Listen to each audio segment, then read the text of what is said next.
혁신당 지도부는 물러났지만요. 오히려 당 안팎에서 조 전 대표의 책임론을 지적하는 주장은 더 확산하는 분위기입니다. 대표적으로요. 조 전 대표의 서울대 82학번 동기, 그러니까 법대는 아니고요. 이분은 이제 컴퓨터공학과를 나왔다고 합니다. 조국 혁신당의 창당 동지인 장영승 전 서울산업진흥원 대표가 친구인 조 전 대표를 향해서 쓴소리를 쏟아내 눈길을 끌었습니다. 말씀하신 대로 이 장영승 전 서울산업진흥원 대표는요, 이 개인적으로는 이 조 전 대표를 오랜 기간 지지해온 서울대 동기 친구고요. 말씀하신 대로 이 창당 준비위원장으로 이 조국 혁신당 출범에 직접 참여했던 인물이기도 합니다. 이처럼 이 정치적으로 누구보다도 이 조 전 대표의 측근이라고 볼 수 있는 이 장영승 전 대표가 그제죠, 자신의 SNS에서 이 성비위 파문과 관련해 이 조 전 대표와 지도부 책임론을 정면으로 제기한 겁니다. 특히 장 전 대표는요, 이 조 전 대표를 겨냥해 이 당분간 미디어에 노출되는 것보다 이 잠시 쉬면서 시간을 가지라는 이 뼈 있는 조언도 했는데요. 사면 이후 이딴 지방 순회 등 이 발빠른 정치 행보를 보이는 이 조 전 대표의 행태에 좀 부정적인 입장을 밝힌 거란 해석입니다. 장 전 대표는요, 당 지도부와 조국 전 대표에게 이번 성비위 사건을 두고서 누적된 실망감이 컸던 것으로 그의 글을 보면 알 수가 있습니다. 장 전 대표, 이 사안 때문에 탈당계를 내기도 했습니다. 네, 장 전 대표는요, SNS를 통해서 지난 7월 이 성비위 사건 처리를 촉구하며 탈당계를 냈던 사연도 소개를 했습니다. 이 사안을 이 피해자 중심으로 풀어가야 한다 이렇게 조언을 했지만 당시 지도부의 답변이 아니했고 또 이 조 전 대표에게 사안의 심각성을 전달하기 위해서 이 당을 통해서 면회 신청을 한 것도 모두 거절당했다 이렇게도 밝혔습니다. 결국 실망한 장 전 대표가요, 지난 7월 10일 탈당계를 냈지만 이게 반려가 됐고 이후 일주일 만에 이 수감 중이었던 조 전 대표를 면회할 수 있었다라고 합니다. 면회 당시 조국 전 대표가 내가 나가야 해결이 되고 나가서 해결하겠다라고 말해서 믿고 기다렸지만 출소 후에도 피해자들과 소통이 없었다는 이야기에 놀랄 수밖에 없었다는 게 장 전 대표의 주장입니다. 조 전 대표가 출소한 지 2주가 넘었지만 피해자들과 만나거나 전화 통화조차 하지 않은 건 이해할 수 없다는 겁니다. 지금 장 전 대표의 그 글을 보면 조국 전 대표가 그러니까 당시에 이제 수감이 돼 있을 당시에 면회를 했는데 조국 전 대표가 내가 나가야 해결이 되고 나가서 해결하겠다. 그러니까 이번 사태에 대해서 조국 전 대표가 뭔가 본인이 해결을 할 것처럼 그런 의지를 밝혔다는 게 지금 장 전 대표의 그 전언인데요. 지금 현재 돌아가는 상황을 보면 저희가 나중에 또 다시 짚어보겠지만 조국 전 대표는 이번 사태가 벌어지고 난 다음에 일관되게 나는 비당원이다. 내가 할 수 있는 게 별로 없다. 감옥에 있기 때문에 하려고 할 수도 없었다. 지금 이렇게 주장을 하고 있는데 그것과는 좀 다른 얘기, 다른 뉘앙스의 얘기를 조국 전 대표가 장 전 대표한테 했다. 지금 이런 사실이 공개가 된 겁니다. 조국 혁신당의 창당을 도왔던 장영승 전 대표는요. 지금의 혁신당 위기는 창당 과정에서 또 어느 정도 예견된 일이었다 이러면서 조국 혁신당의 태생적 한계를 지적하기도 했습니다. 그동안 알려지지 않았던 이 혁신당 창당 과정에서 자신이 보고 겪었던 비화들을 공개를 한 건데요. 핵심은 조국 전 대표가 청와대 민정수석실에서 함께 일했던 측근들이 창당에 가세한 뒤에 당이 조국을 위한 당처럼 변했다. 이런 취지입니다. 네, 장 전 대표는 조국 혁신당이 서둘러서 당을 만들려고 하다 보니 어쩔 수 없이 조 전 대표가 믿을 수 있는 소수의 사람들과 만든 스타트업 정당이라고 표현했는데요. 여기서 믿을 수 있는 소수의 사람들이란 문재인 청와대 당시 조국 전 대표와 민정수석실에서 함께 근무했던 인사들이라는 게 장 전 대표 주장입니다. 장 전 대표는 창당 과정에서 민정수석실 구성원들이 참여하면서 당명도 바뀌었다고 전했는데요. 이 장 전 대표에 따르면 당초 조국의 사당이라는 불필요한 오해를 피하기 위해 이 조국이라는 단어는 사용하지 않기로 했고 그래서 오랜 토론 끝에 결정된 이름은 시민행동당이었다고 합니다. 하지만 이 민정수석실 구성원들이 국회의원 비례의석 표를 얻기 위해서는 이 당의 이름에 조국이라는 단어가 반드시 필요하다고 주장하면서 이 당명이 조국혁신당으로 바뀌었다는 게 이 장 전 대표 주장인데요. 장 전 대표는 이런 과정을 거치면서 아무리 스타트업 정당이라고 하더라도 왜 이렇게 관료적이고 권위적으로 의사결정을 하는지 걱정이 됐다고 했고요. 이런 문제점은 이 조국 혁신당의 홈페이지에 이 당원 게시판조차 허용하지 않는 것을 보면 알 수 있다고 지적하기도 했습니다. 그러면서 당을 위기 상황으로 만든 이 모든 정무직 당직자가 책임을 지고 사퇴해야 한다면서 이 조 전 대표에게도 초심으로 돌아가 이 재창당을 하겠다는 용기를 가지라고 주문했습니다. 그러니까 장 전 대표의 주장은 이겁니다. 당초에는 조국혁신당 창당에 대해서 이 민정수석실에서 조국 전 대표와 함께했던 인사들은 당초에는 반대를 했고 창당 작업 초기에는 참여를 하지 않았는데 중간 정도부터 거기에 가세를 해서 입장을 바꿔서 가세를 했는데 그 이후부터 조국 전 대표의 민정수석실 당시의 측근들이 창당 과정에서 주도권을 행사하기 시작했다. 그래서 아까 말씀드린 것처럼 당 이름도 바뀌었고 뭐 이런 식으로 여러 가지가 많이 바뀌었다. 지금 이렇게 주장을 하고 있는 겁니다. 강미정 전 대변인의 폭로 회견 이후에 혁신당 지도부가 강 전 대변인 주장을 대부분 부인하고 또 책임을 회피하는 모습을 보여서 오히려 공분을 키웠다 이런 지적 많이 나오고 있는데요.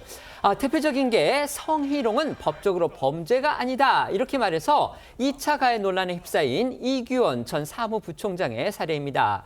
이 전 부총장은요, 본인이 검사 출신인데도 이처럼 피해자들이 들으면 가슴을 칠 만한 정말 어처구니 없는 주장을 했습니다. 네, 이 김학의 전 법무부 차관의 이른바 별장 성접대 의혹을 수사한 이규원 전 부총장은요, 지난해 4월 총선 당시 이 현직 검사 신분으로 조국혁신당 비례대표에 출마를 했다가 낙선한 인물입니다.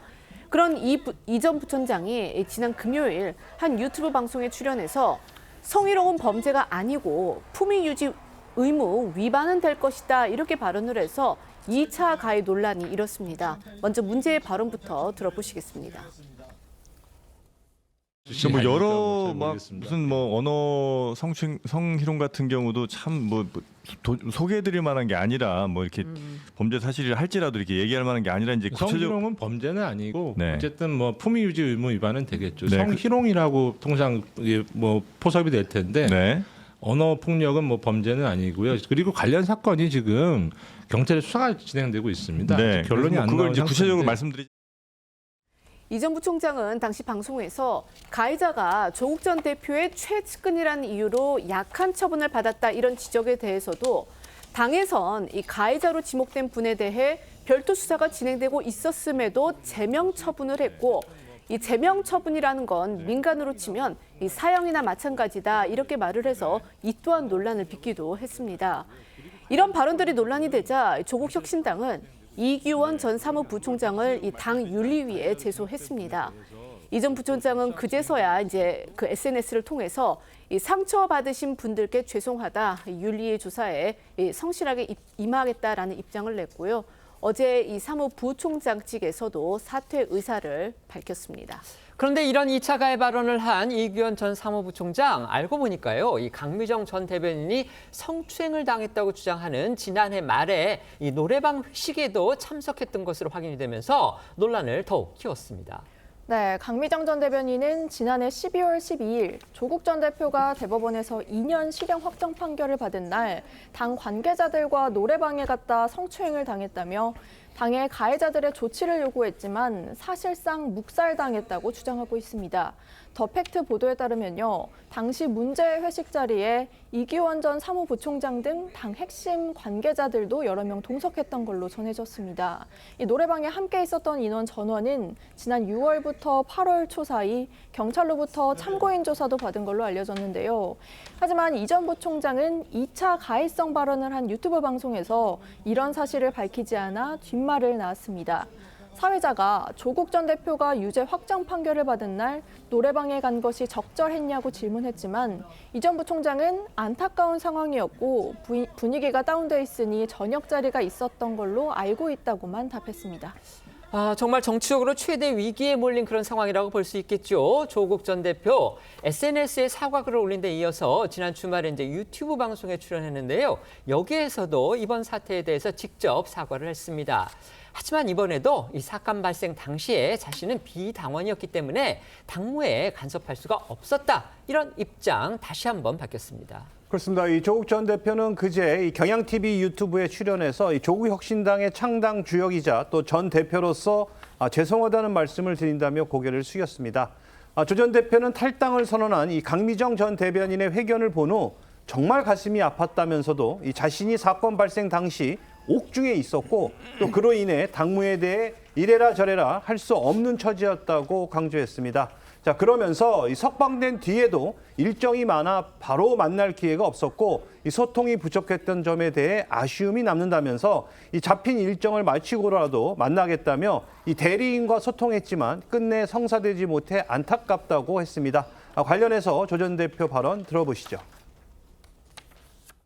저부터 일단 참 죄송하다 이런 말씀 드리고요. 석방되고 난 뒤에 저라도 조금 빨리 이분을 만나서 소통했으면 어땠을까. 제가 만남이 있기 전에 이런 일이 터져서 참 안타깝고 처리 과정에서 미흡한 점이 없었는지 좀 살펴보고 재발 대책을 마련하는데 저도 힘을 보태도록 할 것입니다.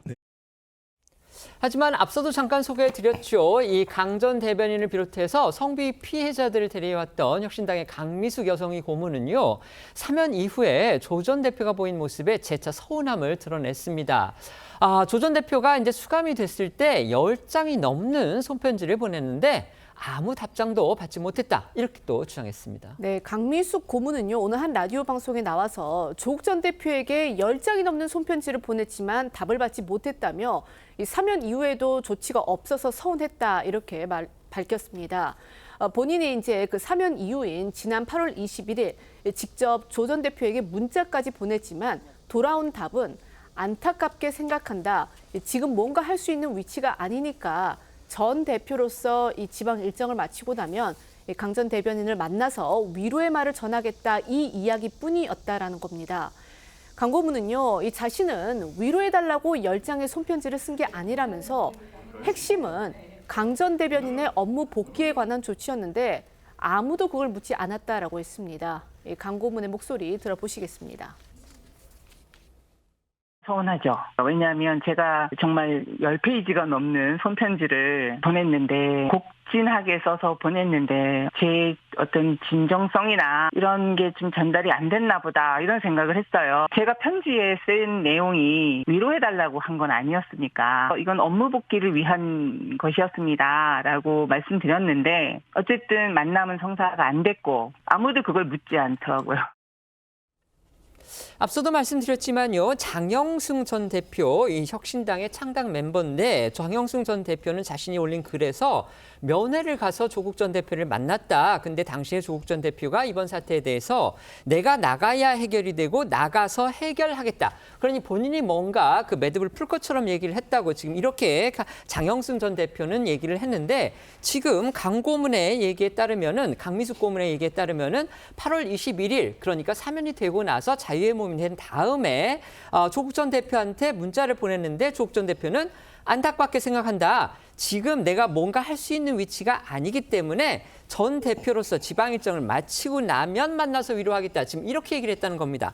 그러니까 감옥에서 장영승 전 대표가 조국 전 대표한테 들었던 말과 그다음에 강미숙 고문이 풀려나고 난 뒤에 조국 전 대표한테서 들은 답이 서로 지금 완전히 차이가 나는 지금 이런 상황인 겁니다. 강미정 전 대변인도 조국 전 대표가 내놓은 해명에 대해서 아쉬움을 나타냈습니다. 네, 강 전 대변인은 비당원이라 역할을 할 수 없었다고 한 조 전 대표 발언에 대해서 정치인으로서 해서는 안 되는 발언이라고 일침했습니다. 강 전 대변인은 더 팩트와의 인터뷰에서 이 몰랐다는 조 전 대표의 말이 정말 몰랐던 건지 몰랐다고 하고 싶은 건지 의문이 들 수밖에 없었다면서 기다렸지만 끝내 답은 오지 않았고 그 침묵 속에서 절망감은 더욱 깊어졌다고 지적했는데요. 지지자들은 그분의 침묵이 얼마나 힘들었겠느냐고 하지만 더 큰 고통을 감내해야 했던 건 피해자와 연대자들이었다고도 강조했습니다.